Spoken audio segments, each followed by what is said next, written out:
Hi అండి. ఎలా ఉన్నారు? అందరూ బాగున్నారా? మేము కూడా చాలా బాగున్నాం. అబ్బా! ఈ సీజన్ 'బిగ్ బాస్' చూసారా? సెలబ్రిటీలు, కామన్ మ్యాన్స్ అందరూ కలిసి ఆడుతున్నారు. భలే ఆడుతున్నారు గదా!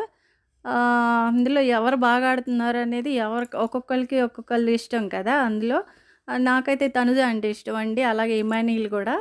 వీక్లీ నాగార్జున గారు వచ్చినప్పుడు అందరికి క్లాస్ స్పీకర్ చూసావా? సూపర్ అంటే సూపర్ ఉంది. అక్కడ ఎక్కడ ఫన్నీగా అనిపించిందంటే అరటిపండు దొంగతనం చేసి డస్ట్‌బిన్ కాడ కూర్చొని తిన్నారు చూసావా? అది అండి సూపర్ ఉంది. మీలో ఎంతమంది 'బిగ్ బాస్' షో చూస్తారో నాకు తెలవదు. నేనైతే మస్తు చూస్తా. 'బిగ్ బాస్' షో అంటే మస్తు ఇష్టం నాకు. ప్రతి సీజన్ మిస్ అవ్వకుండా చూషిన నేను. ఈ సీజన్‌లో ఇప్పుడు ఇది మాత్రం కొత్తగా అనిపిస్తుందనమాట. సెలబ్రిటీలు, కామన్ మ్యాన్ ఎలా ఉందని చూడండి. Thank you. ఎప్పుడు కొలతలేం చెప్తాం తీ.